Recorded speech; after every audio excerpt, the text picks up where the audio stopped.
Yeah, baby, you know what time it is. Now let's get it started. Are you kidding me? Unreal! While our HBCUs are mostly known for academic rigor, community, they also know how to turn up. Does he have it? Yes, he does!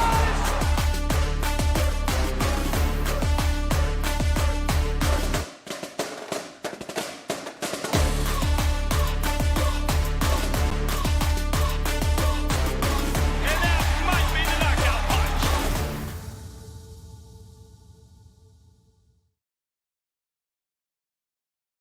Greetings and salutations. Another episode of Fangs up here, and as y'all can tell, I'm a little excited today. You see, it's all teeth and gum so far, and a little bit peek to the right. Getting ready for this upcoming basketball schedule. I'm not gonna lie to y'all, man. As I stated, we needed to win, and we got them. We got them, and I'm just gonna say right now, little birdie told me that FAMU fans are kind of thick in Houston, and I'm just saying there's a little bit of come to your trap and take over your trap. I'm just saying a little bit of that went on this past weekend. But before we get too far started, big shout out HBCU Digital Network. Shout out to Black Techies, Herb Seward and company. Started a new season, so go check it out. And man, it's been a fun week. I'm not gonna trouble you for too long tonight because I got to finish my class. I'm not gonna lie. Oh, FAMU student all over again. I tell you what, tis the life. But today, well, I'm gonna touch on bowling. I definitely watched some of the bowling today. I'm one of them. I told y'all I don't care if it's Tiddlywinks, if it's got FAMU on it, I'm gonna watch it. Also, we'll talk about the women's basketball, men's basketball, and of course, we'll talk about football a little bit because I also watched Isaiah Land ball out yesterday, and man, that was nice. That was nice. Got me scratching the beard. That's that prideful scratching of the beard. But first, the bowling, man. And I'm not gonna lie to y'all. Hey, the SWAC, we had to do a better job as far as content, like covering the content. Too much of the content is just on YouTube. Like, I mean, that's cool, but it's a missed opportunity. You could have put that on HBCU Digital Network or something. I mean, and it's a long broadcast. I mean, it's like 6 hours. And you got to think 6 hours, you're getting no commercials in there. I mean, that's missed ad potential. I just saying, it's a missed opportunity. And it was a long watch, but FAMU we didn't do great. We finished in 8th. 2 of our players did qualify to kind of go a little bit further. But you're still you're better than where you were at the beginning of the season. And it was fun to watch. Not gonna lie to y'all, as a person that I like bowling, it is a sport I do enjoy personally. It was fun to watch. The camera angle ain't the best. And I mean, it's good nap. It's a good thing to catch a nap and come back to it and be like, oh, okay, this is where we're at. But it was fun. And the girls had some good cheers. I mean, the FAMU team, very vocal. When the player got a strike, they had a little strike cheer going on. It was nice. I enjoyed it. So just saying, if you got a good 6-7 hours to kill, go watch a couple of those bowling games from the SWAC. And I mean, you want to support, want to be informed when you talk about a product. So I'm informed. I watched it. They look good. I mean, you can definitely see our top 2 players. They stood out when you watched it, but Southern won, and Southern had a good team. I'm not even gonna lie to you. Like, can't take anything away from them. One of their players is a 2-time state champion, and that girl can bowl. I mean, they really have a good team. So, hats off to them. Southern did win the day, but it was a strong 8th place. I'll give us that. Now, FAMU tennis, we lost to UNF today, and at this point, just wondering. We got rid of men's tennis a few years ago. Women's tennis isn't looking like we're doing much as far as winning wise, but we also are playing teams that aren't necessarily in the MEAC.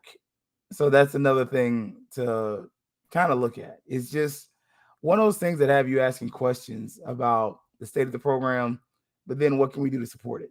Because some of it, to me, is asking them to do more with less and asking them to win when you don't know how well they're supported. And just as a fan, that's just out there. So I'm going to ask it. I wonder what we can do to help make that program better because I want to win. I mean, I could lie to you or I could tell you the truth. I want to win. And I don't love playing against teams and losing. I don't like it. I mean, you might, but I don't. I know FAMUans, we like to talk a lot of trash. Mentioning trash talk. Man, folks in Houston, woof, Texas Southern fans in particular, man, you got to wear this for a few months because, man, that was a wonderful sight to see. FAMU goes over there on the first leg of, if you want to call it a Texas two-step, it's the easy layup. We can call it a Texas two-step because tomorrow you got Prairie View. But FAMU gets a much-needed win. The men won 76-69. The women 65-55. And both were needed wins. There is no way to sugarcoat it. I actually did not get to watch it. I normally try to watch or keep up with it, but I want to say we either had a basketball game that night or that was Saturday. My daughter was getting her hair done. So normally I try to watch, but I didn't get to catch it. But I was keeping an eye on the scores, trying to see, okay, how we doing? And I did see some of the highlights, though. And I noticed that lineup change, especially for the men. Coach McCullum, I see you made that lineup change because 1-5, man, look, dude looks like a Super Saiyan out there on the court. And, man, he gets to the cup and he hits you with that Kamehameha when he's up there laying up and getting buckets. Like, we found a score. We have found a score. And this is the right time to get hot. FAMU basketball, both sides, you need to get hot because right now the women's team has won more games than they won last year.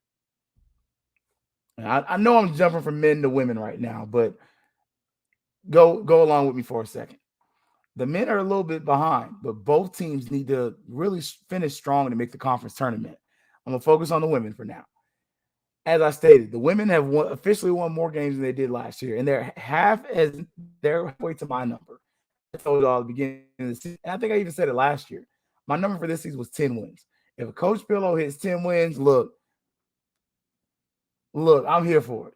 I ain't gonna do nothing crazy, but I'll give her a fist bump. I ain't gonna, hug nothing like that. But a strong fist bump, hey, I'm here for it because let's keep it a bean. If she wins 3 more games, she will have doubled the amount of games we won last year. And if she gets it to 10 wins, so we got, was it 4? So now we got 5. Yeah, 3 more is double. Sorry. If you win 1 more game, that's double the amount of games you actually won without considering the forfeit. Because FAMU won 4 games last year in women's basketball. One of those was a forfeit. We have 5 wins right now. That doesn't sound like anything to be like, oh, wow, super excited about. But consider where the program was last year. And consider some of these losses this year are some of that same problem of people being sick or not feeling well or things like that. A 5-win season coming off of a 4-win season, it's improvement. It's not massive improvement, but it's improvement. And if we can get 3 more, you doubled up your win total. That's growth. I'm just saying, if she can get 10 wins this year, next year I'm looking for 12. That's not an astronomical amount of growth. I don't think I'm asking for too much with 12 because I think you're going to have a little bit of attrition as far as recruiting. But I am definitely going to say this. As far as 5 wins, hey, that was close. Like, again, I said 10 wins was my goal for the year. 10 wins, I'm whistling Dixie. Look away, Dixieland. I'm just saying, she gets 8 wins, I'm happy. I mean, a lot of y'all won't be, and that's okay with me. I'm fine. You ain't gotta like me, but I'm gonna tell you the truth. 8 wins, and I'm happy, considering the whatever you want to call that last year. I'm gonna say this is better. It's a lot better. It's a vast improvement because last year was terrible. I mean, look, there's no nice way to say it. Last year was a terrible product. It was not watchable. And you can see Coach Pillow laments talking about it. I just go back and catch her in any interview and you start talking about last year and she's like, oh my gosh, that was horrible. I don't know if she got PTSD, but it ain't far from it. Just gonna say 8 wins. I'm here for a coach. If you get 8 wins, look, I ain't gonna say I owe her a steak dinner, but I tell you what, look, you might get a Chick-fil-A gift card or something like that. I'm just saying, like, I ain't telling you, I ain't trying to get caught out in the streets and y'all Coach Pillow boyfriend try to beat me up or whoever her significant other. I ain't trying to get beat up, but I'm just saying we can get Coach a Chick-fil-A gift card or something for getting 8 wins. And it sounds stupid, but you only had 4 last year, so she doubled her win percentage with a pretty much new team. And go back and look at the highlights from Texas Southern. We look confident. We look competent. I told y'all before that Jackson State game, man, I knew that was an L when we walked in there. And then when she was like, "Oh yeah, we decided not to play some players," I'm like, Coach knows what's up. Ain't no point in losing and further injuring your best players when you can save them for later in the season, win winnable games, and potentially try to make the tournament. She's never lied to us about, hey, I'm trying to make the tournament. I'm trying to make the conference tournament. Once I can get to making the conference tournament, I'll build upon that. I'm with it. I'm with it, Coach. I'll see you on Saturday. But I'm definitely with it. That's that for me. I want to see growth. Now, going to the men's, we found a score, I think. I saw that at the Cookman game. I was like, yo, what's up with Fajita over there? Like, Buddy is like dude with the long hair over there. Yeah, what's going on? Like, I did not know his name. Sorry. Like, so he was Vegeta like the whole game. Like, even when I'm spotting the game in like 15, I was like, yeah, man, what's up with Vegeta though? Why isn't he in the game more? And it's like, I don't know, man. Like, that dude, look, man, Buddy is a baller. He's a bucket. He may not always do some of the other stuff you're looking for, but he can get buckets. And at this point, you need that. Granted, don't take this win at Texas Southern as far as like too much, because I mean, they are butt cheeks. They are one of the bottom teams in the SWAC. But again, at least we ain't last place. Like, I'm sorry. I don't know any other way to put it. We better than them. And that is really what, at this point, you need that. You need that. And this game against Prairie View, both teams are going to be playing Prairie View next. You need to win those games. Those are games we need to win. Like, again, FAMU needs to finish the season strong so that you can have hopes of making the tournament. Because otherwise, it's not going to be pretty. And as a fan, it's hard to sell me a losing product. It just is. I don't know a nice way to say it. And I'm pulling up the SWAC standings, so hopefully I'm not lagging too bad. But, I mean, you need that. Like, we need to be able to finish in the top 6. Just both sides. Both sides next year, you need to be in at least the midpoint of the SWAC standings. Like, I see you won 5. You go to the SWAC page right now, SWAC.org. You're able to see them there. And I'm just saying, y'all, like, Prairie View has got 4 conference wins, 8-15. That's not, I don't think that's updated though, the win-loss, but it might be. So just saying, FAMU, we up there. We pulled up. It says we're 11th, but I think we should be 12 because we beat Texas Southern head to head. But I'm gonna sip my soda and slide on that. So again, Texas Southern's a little ahead of us, but not terribly far ahead of us. Like, that's a winnable game. That's a very winnable game on the men's side. On the women's side, likewise, it should be a kind of winnable game. I mean, you definitely have 2 programs that don't do the greatest job of getting the most out of their talent. I mean, consider Shaq's kids on that Texas Southern team. And yeah, you're not getting a lot from that acquisition. Just saying. Like, now, as far as the women go, that's another game we need to win. Like, you need that. You need that. You need that. Again, it would be nice to have a nice little winning streak going for that game. I'm trying to pull up where Prairie View is. Prairie View's in that upper half. So this is going to be a tougher game for FAMU. Again, it's that 5 wins felt good. I'm sorry. But you got to keep pushing. You got to get closer to the top. Got to get in that first half. That's, again, for me, 3 more wins, Coach Pillow, and this season for me was a success. That may not be what you want to hear, but 8 wins for the women's team is a success. The men's team, it's a step back. I accepted that when the season started, that it probably was going to be. Then I saw the Cookman game in person, and I knew it was going to be.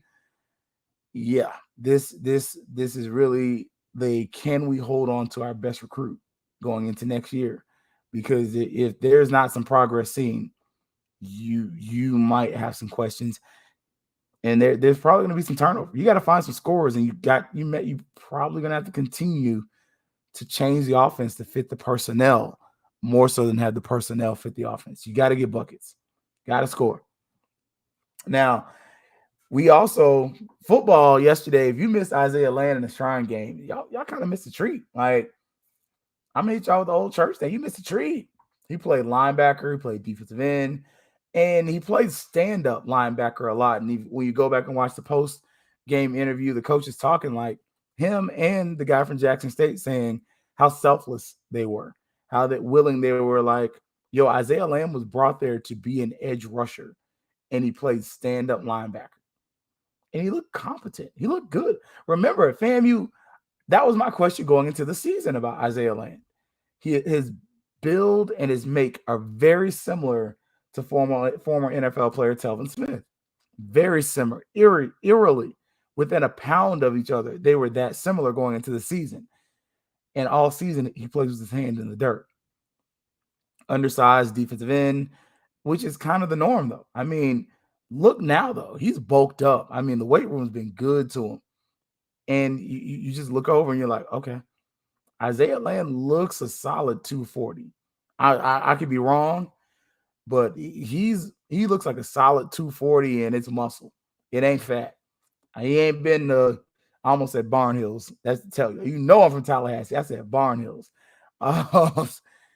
He ain't been going to Golden Corral and CC's. I'm just saying, like, Buddy has been putting on some good weight, and he looks yoked up. Like, and he put some good film out there. Got a sack, and it was a violent sack. Like, Isaiah Land looked good, and he locked out against a high-level offensive tackle. Just saying, I would love to see Isaiah Land get an opportunity. I'm always for seeing FAMU players go to like the Jaguars, just because I think it's a great opportunity that they don't often take. But I'm just saying, I think that would be a fun fit, somewhat not far from home. But man, what if he went to the Falcons? I'm just saying, if I'm being a realist and I'm being a true Isaiah Land supporter, I want to go to the Falcons or the Bills. I'm sorry, I don't know how bad he might want to go to Buffalo, but I think those two would be fun, and those would be great stories for those programs. Now, I didn't say we're going to go inside the den. We're going to go there. And this football schedule, I hadn't seen the official one yet, but what we saw so far is some chitlin juice, especially the home games. That if we're confirming that that Lincoln out of California game, I hate it. I ain't going to even lie to you. I don't like it. I don't like it at all. I would much rather play Johnson C. Smith, Winston-Salem State, South Carolina State, hell, Edward Waters or Flomo over them. I'm just being real. Like, I would, yeah, if I never saw them on our schedule again, I'd be too happy. And that includes West Florida. I understand West Florida is not a long ride, but I'd rather have Edward Waters over West Florida, just because I think you beat Edward Waters. West Florida's gonna get you a fight. That's not a game I'm gonna walk out and just be like, oh, we're gonna kick their tail today.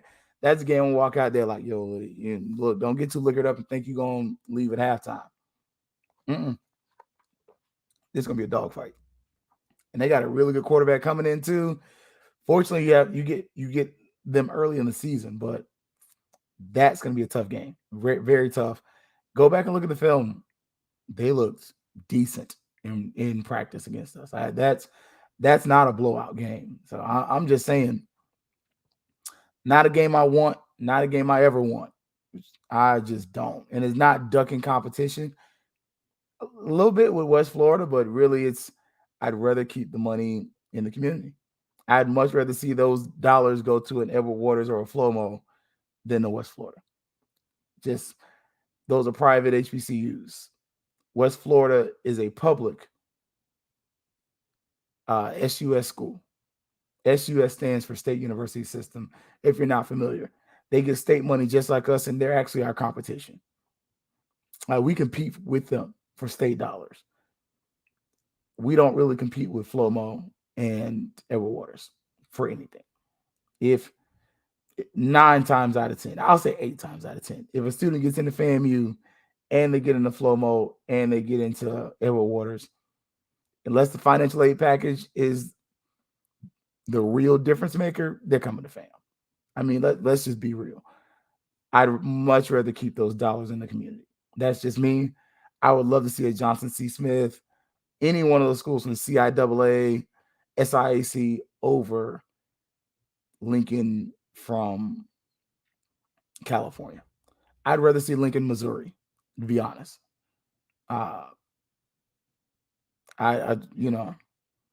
School in Oklahoma. I'd look Langston in Oklahoma. I'd take them over them. I'm just saying those are the type of schools I would prefer first. And hopefully in the future that's considered. But the big thing, I don't know if y'all saw, we had a little discussion about bringing that Tennessee State game back. And I'll be real with y'all, next year I don't want it. I don't want Tennessee State next year. It's not because I don't want to play Tennessee State, but I want Tennessee State in only one place, Atlanta. I don't want Tennessee State no other place but Atlanta. Bring back some semblance of the Atlanta Classic, and I'm here. I'm here for it. But I don't want to play Tennessee State in Miami. I don't want to play them in Tampa. I wouldn't mind Jacksonville, but I really don't want it there either. Why is that? Well, I went to the Tennessee State game in Tampa, and it said we had 17,000 fans there. That's what it said. Now, granted, that was the attendance thrown off by a hurricane and other things like that. But even still, Tampa does not have a huge Tennessee State alumni base. Like, you don't have this huge chapter to draw all these fans to the city. Right? You're really relying on the FAMUans and the local community to come out and support that game. And last time we didn't. I mean, that's less than half of the stadium was filled. Raymond James Stadium seats about 60,000. I think might be 54. So you're talking between 50 and 65,000. You had less than half. And it was almost all FAMU people, and we still lost. Like, and the aristocrat cranked on 100 that day. I'm just gonna be real with you. That was a game where it was like, oh, they kind of cranked up on us that day. But that ain't Atlanta.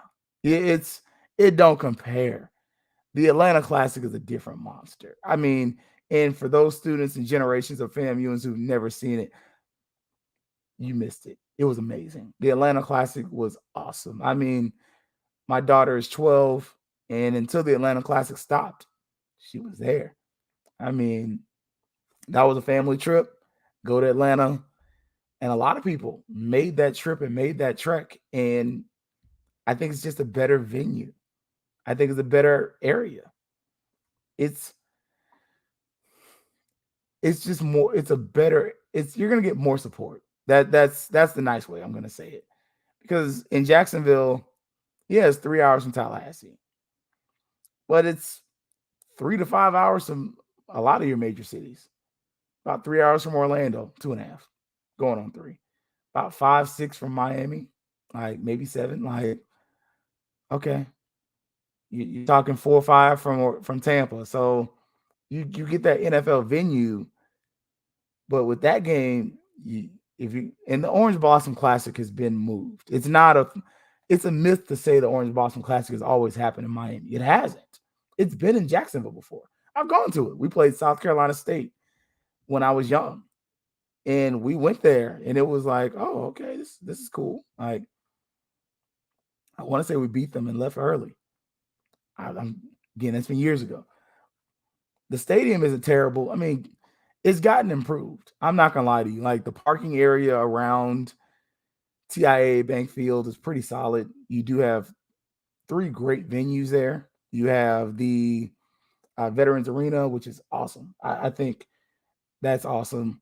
You have the baseball stadium there as well. And I'm just gonna say, like, if the only reason I'm really a proponent for Jacksonville is not just like 2.5 hours from me, but it's because that location and that area around the stadium lends itself so well to have multiple events. If you've never been to Veterans Arena in Jacksonville, it's not overly impressive.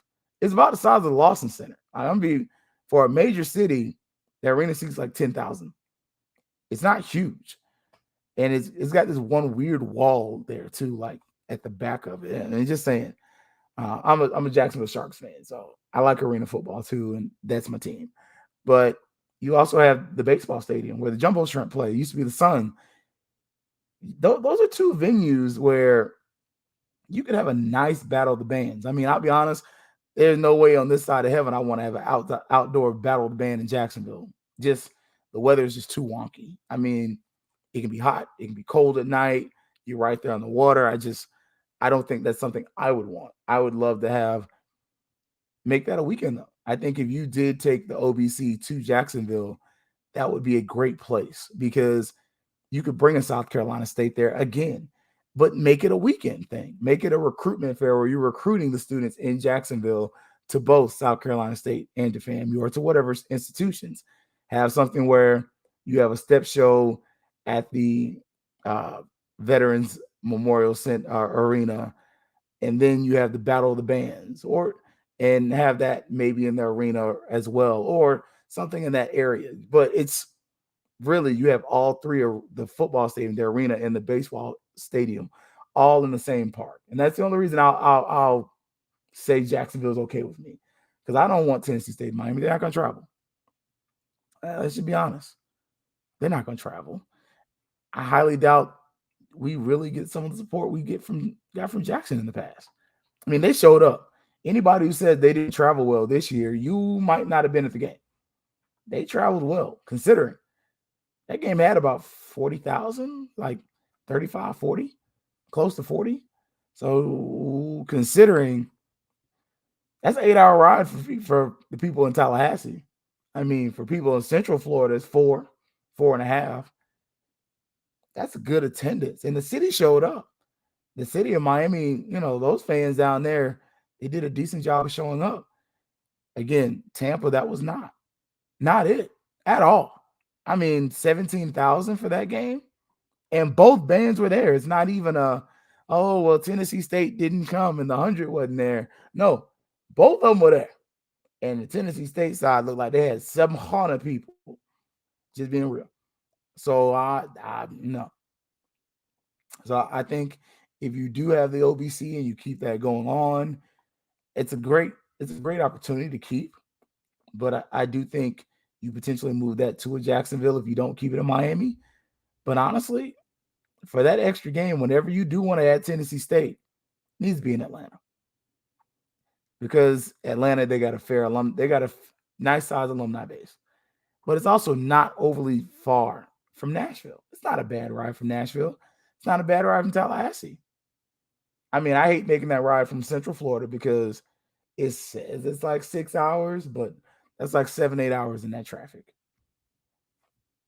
But again, it's Atlanta.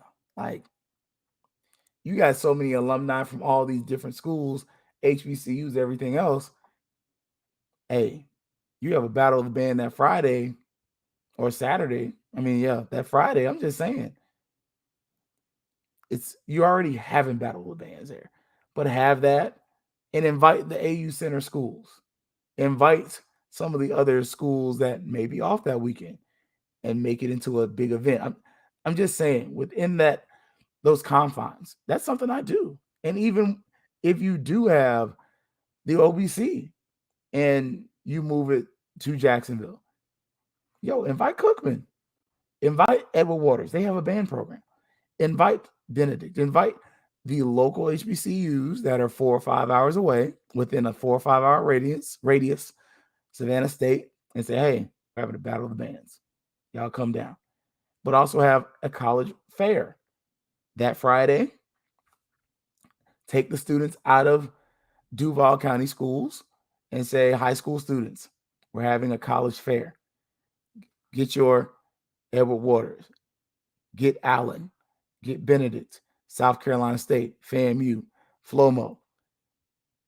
Get your HBCUs that are in a 4 to 5 hour radius, maybe 6 or 7. Bring them there. Have the event. You could have it at the arena.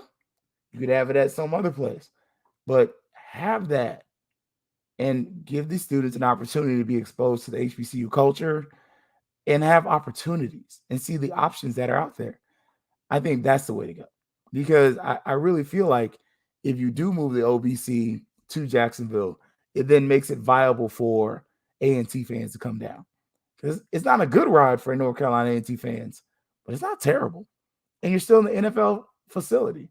And they got the pool. So you got to have that game kind of in the summer. So they got the pool there. You got that going on. I mean, the hotel accommodations right near the stadium ain't the best, but they ain't the worst. But it's still like you got Jacksonville Beach ain't close, about 30, 45 minutes. But when I go to Miami, I don't stay. I stay like 20 minutes from the stadium. So just my thoughts and ideas with that. But I gotta get back to finish this class before tomorrow, y'all. So that I stay in good standings. Oh man, I love education so much.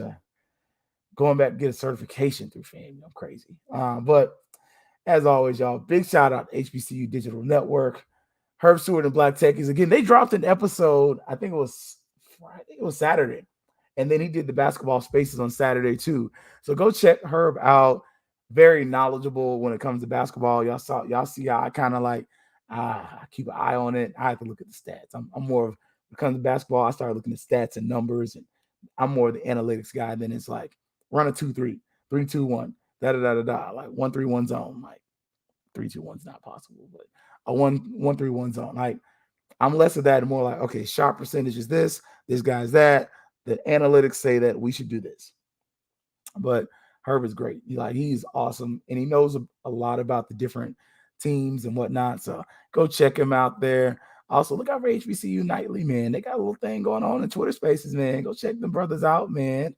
So, but as always, y'all, big shout out, and I appreciate your time. Look forward to seeing y'all on Saturday. So we do have a FAMU basketball game on Monday. Sorry, I said Friday. But Saturday, FAMU has a home game. Look for your mans. I will be sitting not too far from the coaches. That's why I'll be talking greasy about them, because I don't want Coach McCullough to mess around and have a flashback to his younger days and think he want to fight me, because I promise you, I might not win. I'm just saying. Y'all thought I was going to say something else. Nah. That dude is big and tall. I don't know, man. I'm always lean on myself and bet on myself, but if you ain't got to gamble, don't gamble. So, but that's all jokes aside, though.